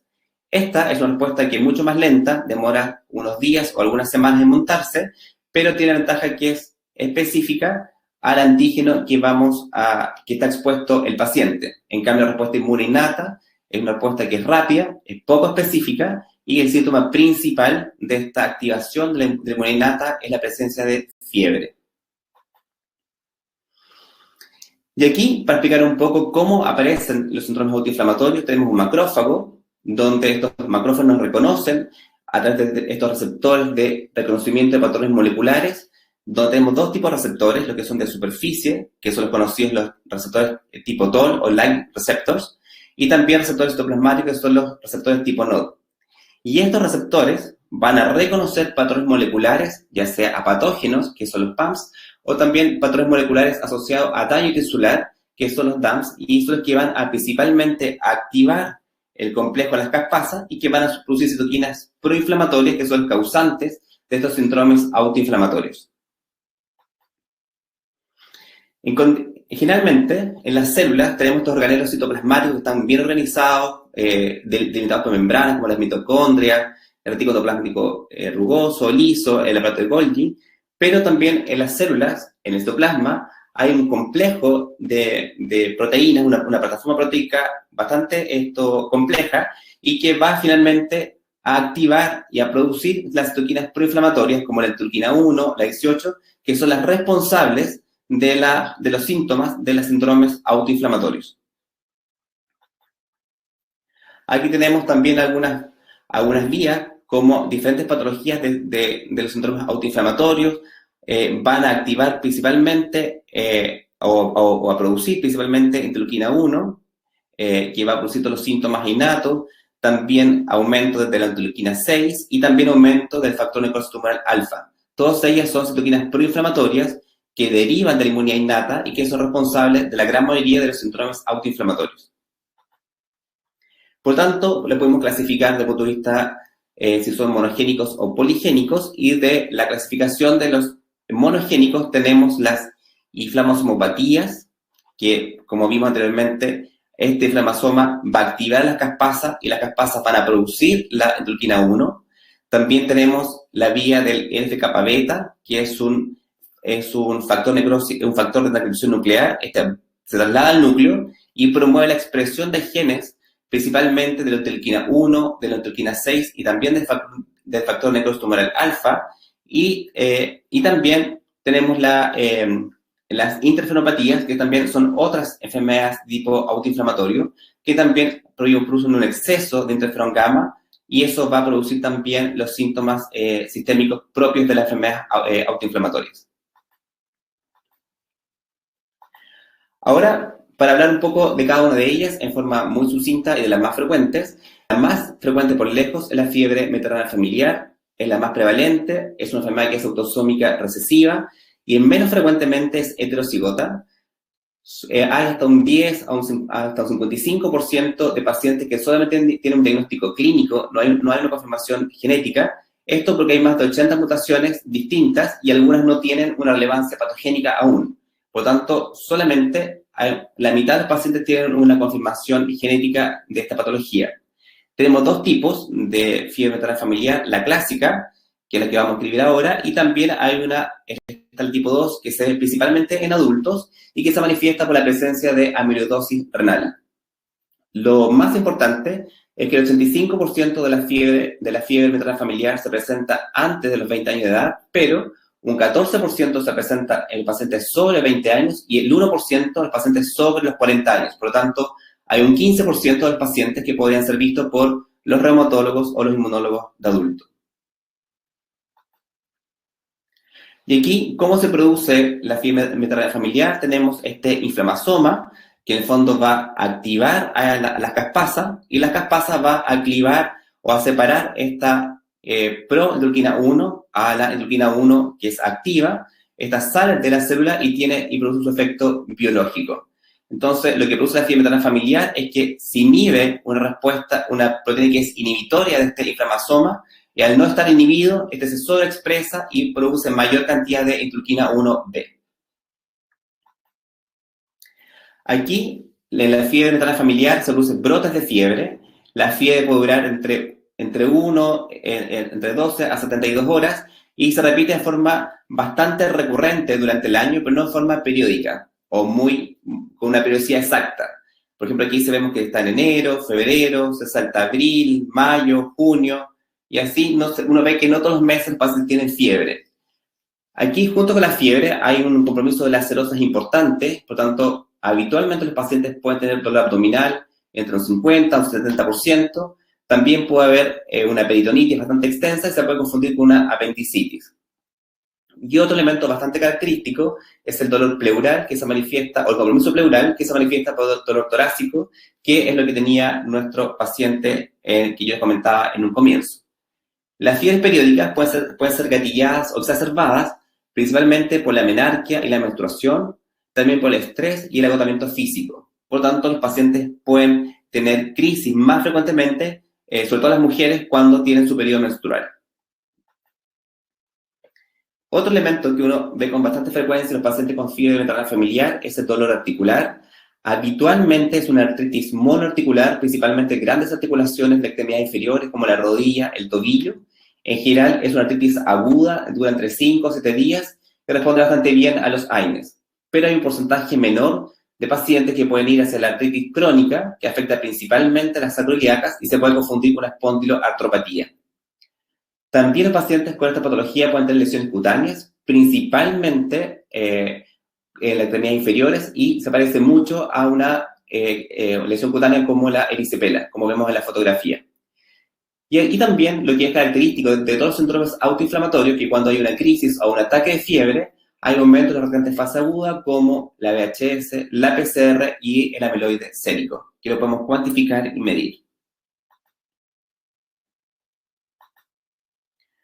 Y aquí tenemos nuestro paciente que yo les contaba inicialmente, es un paciente procedente de la ciudad de Lué, es de Castro, y nuestro paciente tenía 11 años y efectivamente era homocigoto para el gen de la fiebre metarrenal familiar, y los padres eran heterocigotos, o sea, los padres eran portadores de la enfermedad, pero se expresó en su hijo, que manifestaba estos cuadros febriles de forma recurrente asociados a dolor torácico. Por lo tanto, el diagnóstico de este paciente de la ciudad de Castro es de fiebre metarrenal familiar y el tratamiento es con colchicina. Por lo tanto, la colchicina es el tratamiento de elección para la fiebre metarrenal familiar en la dosis de 1 a 2 miligramos al día y en los niños entre 0.03 miligramos por kilo día. Se ha visto que hasta el 70% de los pacientes con fiebre materna familiar es efectiva en reducir la fiebre y la recurrencia de los brotes y principalmente reducir la complicación más importante que es la amiloidosis. Hay un 20 o un 25% de los pacientes que responden de forma parcial y hay un 5% de los pacientes que no responden, o sea, no se reduce la frecuencia de la fiebre, la recurrencia de los brotes, pero aunque no responda, estos pacientes deben recibir colchicina porque evita la aparición de amiloidosis. Y como vimos que la fisiopatología era el aumento de la interleuquina 1, estos pacientes deben recibir terapia biológica anti-interleuquina 1, como el anakinra, el canakinumab o el rinolasep.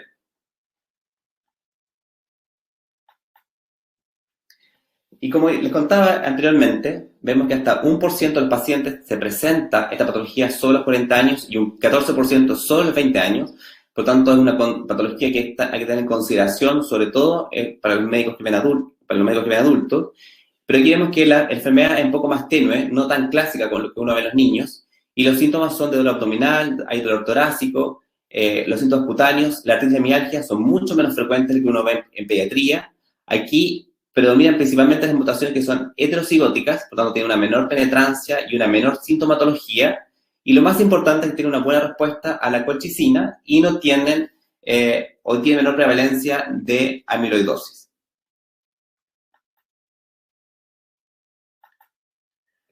Otra patología que está asociada o que está dentro del síndrome autoinflamatorio es el TRAPS. El TRAPS corresponde al síndrome periódico asociado al receptor del factor necrosis humoral alfa. Esta patología fue escrita recién en el año 1982 y se reconoció o se detectó su gen en el año 1999. Es una patología que es autosómica dominante. Habitualmente, así como la patología anterior se presenta en la pediátrica, aparte antes de los 3 años de vida, pero se ha visto que hasta el 9% de esta patología se ve también en los adultos. Aquí los episodios febriles son mucho más prolongados, en vez de durar 12 a 72 horas como la fiebre materna familiar, aquí la fiebre puede durar 1 semana hasta 4 semanas de forma continua y se puede presentar también de forma más espaciada. Puede ser cada 6 semanas o también en casos escritos 2 a 3 veces al año. Y también, como la fiebre materna familiar, puede tener algunos gatillantes, como la fiebre, como las inmunizaciones, algunas infecciones y también el estrés. Y aquí lo que pasa es que en el fondo hay un receptor del TNF que está alterado. Este receptor está alterado y produce un aumento del NF-kappa beta, que es un transcriptor nuclear, y que llega al núcleo y favorece la expresión de genes de citoquinas proinflamatorias como la interleuquina 1, la interleuquina 6 y el TNF. Por tanto, aumenta estas citoquinas, y esto lleva a la expresión de los síndromes autoinflamatorios. Los síntomas, como dijimos, era fiebre. En este caso es una fiebre persistente que puede durar hasta 21 días de forma constante. Junto con la fiebre habitualmente hay mialgias migratorias, son mialgias localizadas, y cuando están cercanas las articulaciones tienden a producir artritis y contracturas articulares o contracturas musculares. También hay un exantema que es migratorio y que este exantema que es migratorio está asociado principalmente a la zona del dolor muscular. Este exantema tiene una expansión centrífuga y puede alcanzar varios centímetros. También hay serositis, los pacientes se quejan de forma importante de dolor abdominal, hasta un 92% de los casos, y también puede haber compromiso torácico y pericárdico. Y una cosa importante que quizás lo diferencia de otros síndromes autoinflamatorios es la presencia del compromiso ocular. Hay edema periorbitario y conjuntivitis. Por lo tanto, nos permite esto diferenciar un poco de los otros síndromes autoinflamatorios. Aquí, con respecto al tratamiento, el tratamiento tenemos los corticoides, los antiinflamatorios, los AINES. En general, permiten esto reducir el síntoma, reducir la fiebre, malestar general, pero no reduce la recurrencia de los brotes. Los corticoides se pueden ocupar entre 1 miligramo por kilo día, por 7 a 10 días, pero como les explicaba, no reduce los brotes o la recurrencia del TRAPS. Con respecto a los biológicos, se ha visto que los anti-TNF, principalmente etanercept, producen una mejoría clínica, pero tampoco reduce la recurrencia de los brotes y tampoco previene la amiloidosis, que es una complicación que queremos evitar. Y los otros anti-TNF, como el adalimumab y el infliximab, no tiene un efecto sobre esta patología, y es más, se ha visto que hay una mayor complicación y una mayor recurrencia y severidad de los brotes. Por lo tanto, no es una terapia de elección para esta patología. Y como veíamos que el NF-kappa beta aumentaba también otras citoquinas proinflamatorias, y principalmente la interleuquina 1 y la interleuquina 6, estos inhibidores como el anakinra, el canakinumab y también el tocilizumab podrían tener algún efecto en pacientes con TRAPS. El TRAPS en los adultos, aquí vemos que a diferencia de los niños, aquí el dolor pleurítico y pericárdico es mucho más intenso. Como les contaba, hasta el 9% se puede presentar en la etapa adulta. El fenotipo es mucho menos agresivo y esto se debe porque la penetrancia de las mutaciones es menos intensa. Y también hay menos riesgo de amiloidosis, como lo que sucede con la fiebre mediterránea familiar. Acá tenemos otro caso clínico. Este es un paciente de sexo masculino que actualmente tiene 20 años, pero el paciente a los 4 años de vida debuta con anemia severa y hepatomegalia, que se estuvo estudiando por mucho tiempo en hematología, y se pensó que inicialmente era una talasemia, por antecedentes familiares que el paciente tenía.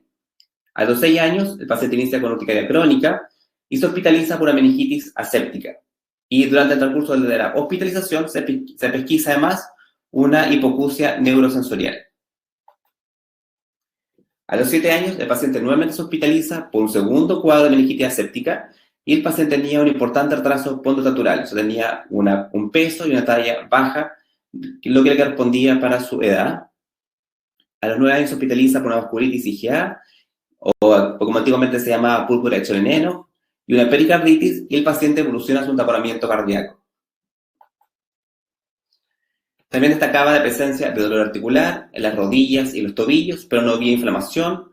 Se evaluó por el oftalmólogo que mostraba edema papila y la resonancia cerebral mostraba una atrofia cerebral. Por lo tanto, vemos que el paciente tenía un compromiso multisistémico en diferentes partes del cuerpo. Y aquí quiero llevarlo un poco hasta otros síndromes, que son los síndromes periódicos asociados a crioperinas o los CAPS. Aquí tenemos 3 fenotipos distintos con la misma mutación. Tenemos, por ejemplo, el síndrome autoinflamatorio familiar asociado al frío, el síndrome de Muckle-Wells y el NOMID, que es un desorden inflamatorio multisistémico que parte de los primeros días de vida en el neonato.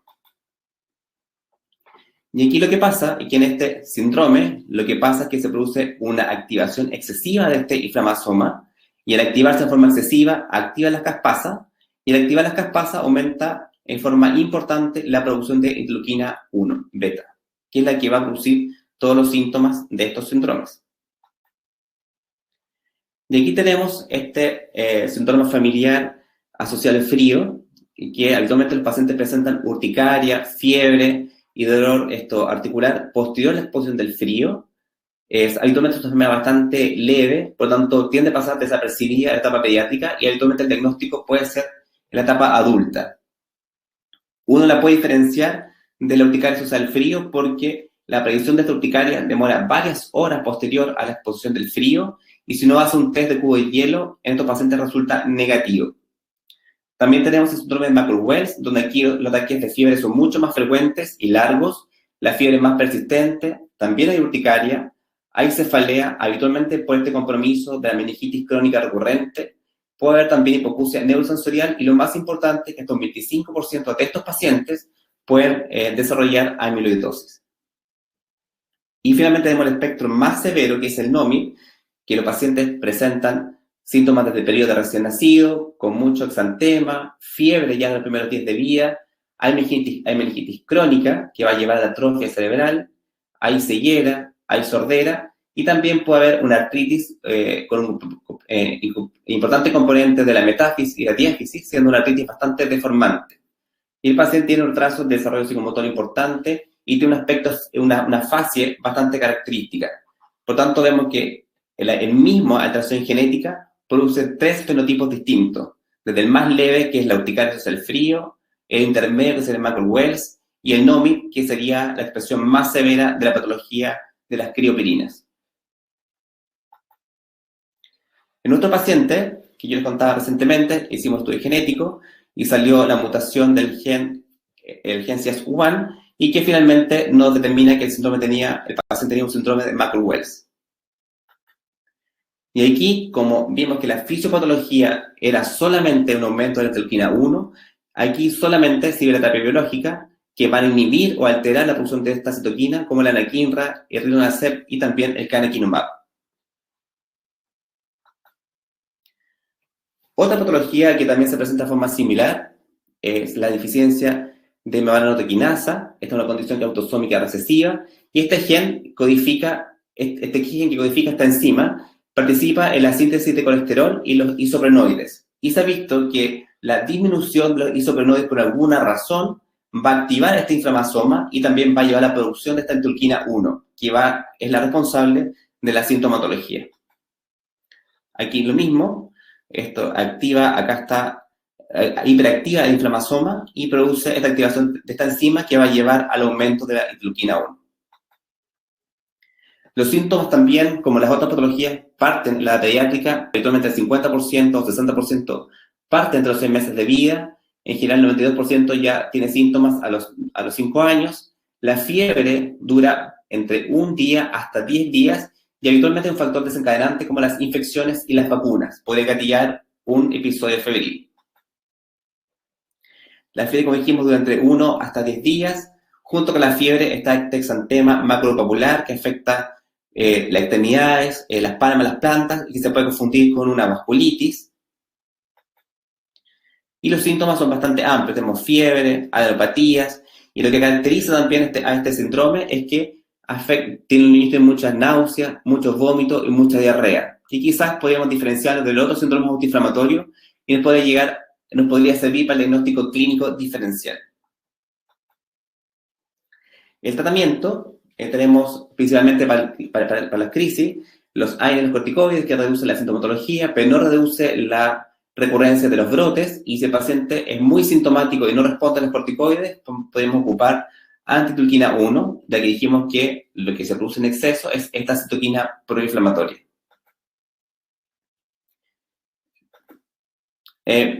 Acá tenemos el FAPA, que es otro síndrome autoinflamatorio y que es por lejos el más frecuente que uno ve en pediatría, a diferencia de todos los otros que yo les mencioné, que son monogénicos y tenemos un gen detectado. Aquí en el FAPA es el síndrome autoinflamatorio no hereditario más frecuente que uno ve y que en el fondo solamente es un acrónimo que corresponde a la PF de fiebre periódica, a la de unas úlceras orales, la P de faringitis y la A de adenitis.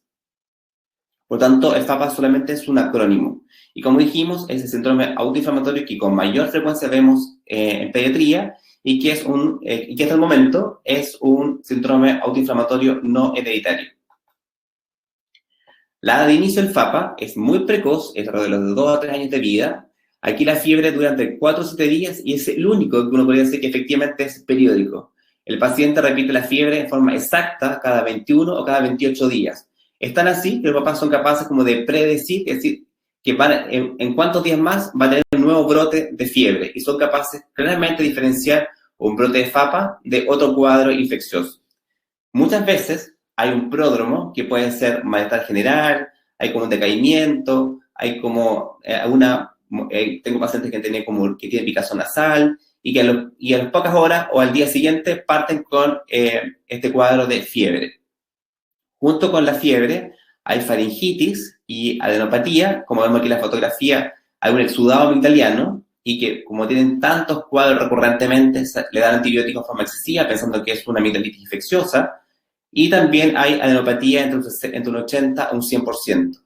Y también, otra cosa que es importante para el diagnóstico es la presencia de estas aftas, que pueden ser una o más, son pequeñas y son bastante sensibles. Por tanto, el paciente, aparte de tener fiebre y malestar general, estas aftas les piden una alimentación adecuada durante las crisis de fiebre. En este caso, el tratamiento del FAPA es un tratamiento que es sintomático. Vemos que es un cuadro que se repite con bastante frecuencia, cada 21, cada 28 días, y se ha visto que con una dosis de corticoide, de prednisona, de una dosis de 1 miligramo por kilo dosis, es suficiente como para abortar el cuadro. O sea, el paciente se toma el corticoide y en las pocas horas está sin fiebre y se aborta la evolución de este brote de fiebre. Lamentablemente, lo que uno ha visto es que a veces cuando uno empieza a dar corticoides, este tiempo de ausencia de fiebre o el tiempo intercrisis se empieza a cortar y los brotes son cada vez más frecuentes. También, cuando uno ve que el paciente no responde al corticoide, eventualmente, como también se ha visto que hay una expresión aumentada de interleuquina 1, uno podría ocupar un biológico como el anakinra, pero en general sería como un exceso para esta patología. Y se ha visto que los pacientes que se les realiza una tonsilectomía y además una adenocardectomía tienen un efecto curativo hasta un 85 a 90% de los casos. Por tanto, aquí la terapia debiera ser corticoterapia, si no responde de forma adecuada, la tonsilectomía, y si el paciente, a pesar de la tonsilectomía, sigue sintomático, uno podría indicar el biológico. Por tanto, ¿cómo yo me aproximo a un paciente con fiebre periódica o fiebre recurrente? Si yo tengo un paciente que tiene episodios recurrentes de fiebre, con síntomas clásicos, pero que no son explicados por un cuadro infeccioso, una etiología oncológica, si el paciente tiene menos de 3 días de fiebre, tiene serositis dolorosa, en un paciente que tiene antecedentes familiares como de la cuenca del Mediterráneo, que sea turco, árabe, y si eso la respuesta es sí, podría yo considerar una fiebre mediterránea familiar. Si bien la fiebre mediterránea familiar se describió inicialmente en la cuenca del Mediterráneo, del Mediterráneo,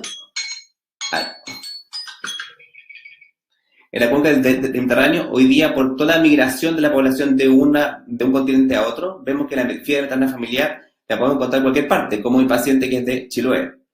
Si este paciente no cumple con estos criterios, y la fiebre tiene más de 7 días, tiene edema perorbitario y tiene un rash migratorio, yo podría considerar que este paciente puede tener un síndrome periódico asociado al factor necrotumoral alfa, que es el TRAPS.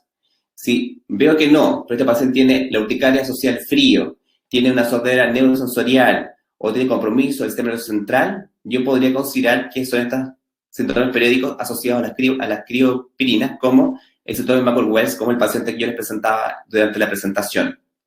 Si esto no es así, y el paciente tiene linfadenopatía, tiene rash en las palmas y en las manos, y es gatillado por cuadro infeccioso o vacuna, yo podría considerar que sería una deficiencia de mevalonatoquinasa. Si esto aún es no, y el paciente parte con estos síntomas en el periodo de recién nacido, yo podría considerar que podría ser un NOMID, que es estos síndromes periódicos asociados a las criopirinas. Y si aún así es no, el paciente tiene esta fiebre periódica, tiene afta, tiene faringitis exudativa, tiene adenopatías, yo podría considerar que este paciente puede ser un FAPA.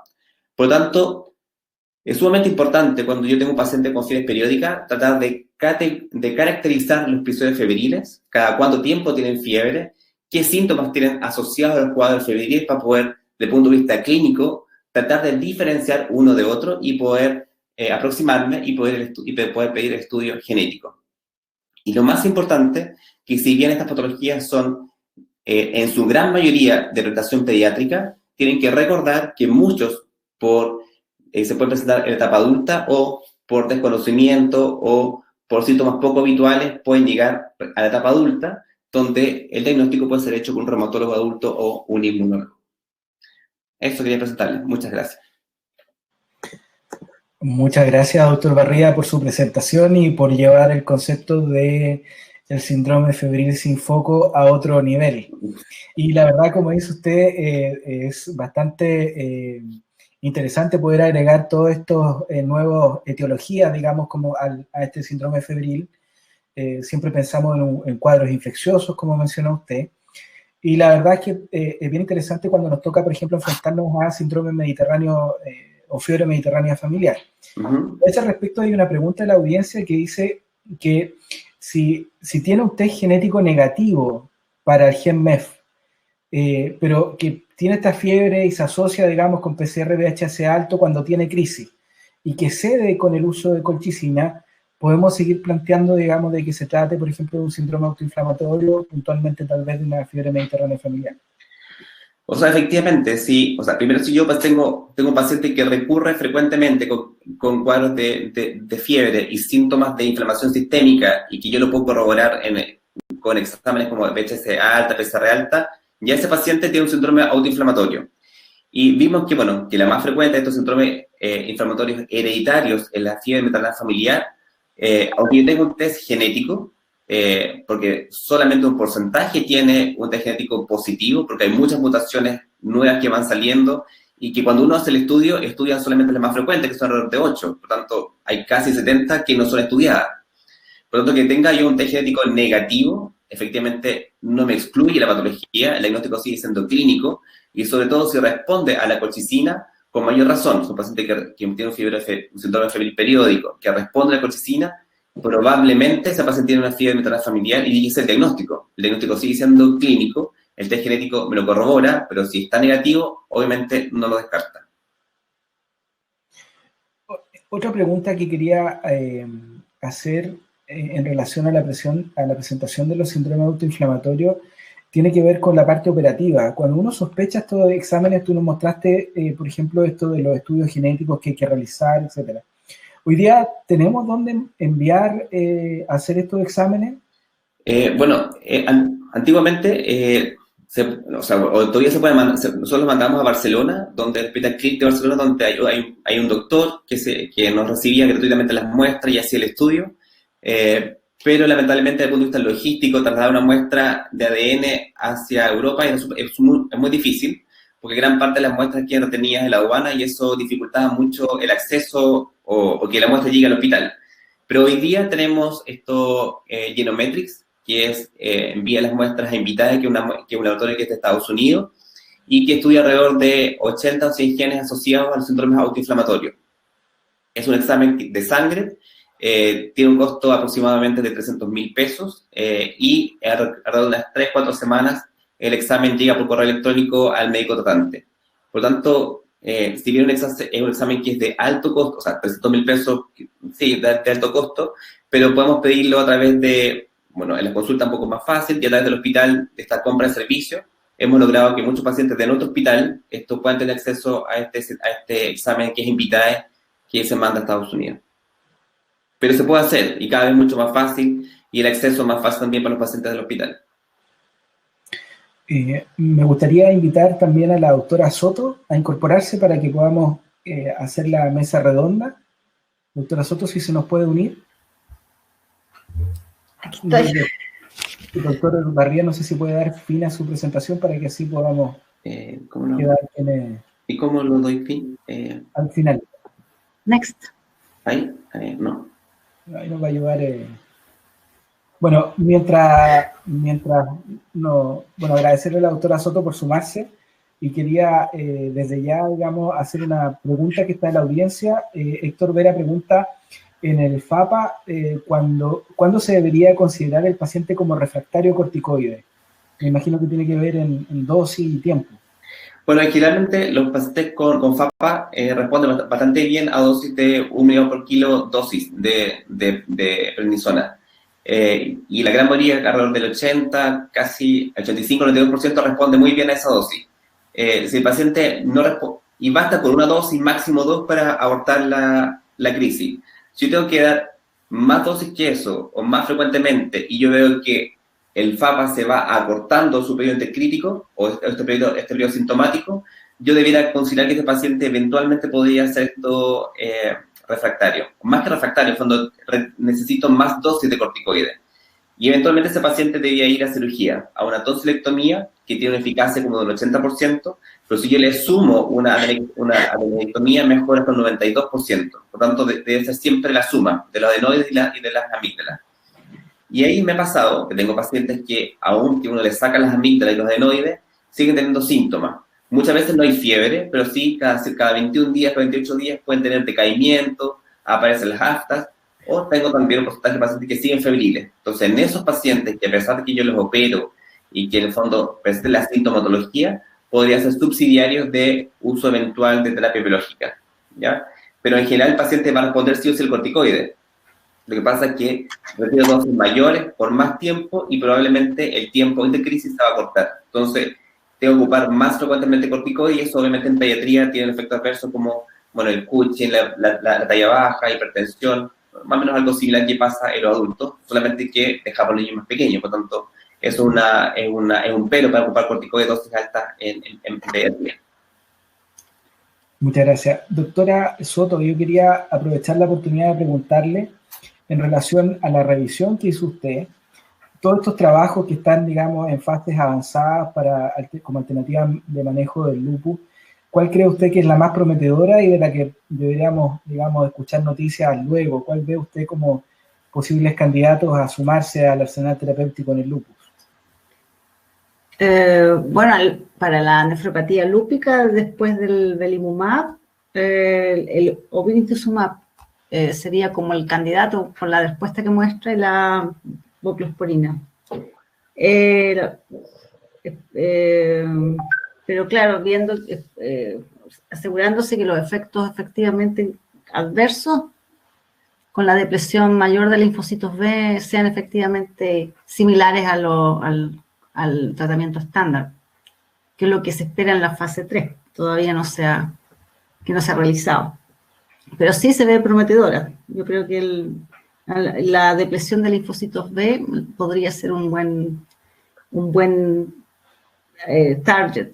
Los inhibidores de calcineurina se han usado, como habló el doctor, con la multitarget therapy, el tacrolimus asociado al micofenolato. Yo creo que la voclosporina a eso va, a lo mismo.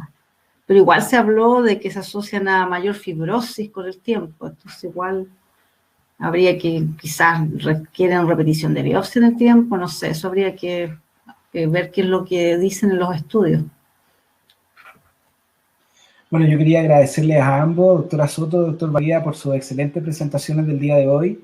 Quería además dejarlos cordialmente invitados para el día de mañana, con el título del día es Hablemos de artritis. Mañana presenta en primera instancia la doctora Pino, que nos va a presentar el tema Eso no es, diagnósticos diferenciales de la artritis reumatoide, un entretenido tema. Y posteriormente tendremos 2 simposios con 2 invitados de muy buen nivel. En primer lugar, el doctor Misler, con el cambio de paradigma en el manejo del paciente con artritis reumatoide. Y en segundo lugar, la doctora María Celina de la Vega, con un camino hacia la medicina de precisión. Así que mañana nos encargaremos de hablar de artritis. Nuevamente agradecerles a nuestros expositores de hoy, doctora Soto, doctor Barría, muchas gracias. Gracias a ustedes por la invitación. Sí, gracias a ustedes por la invitación.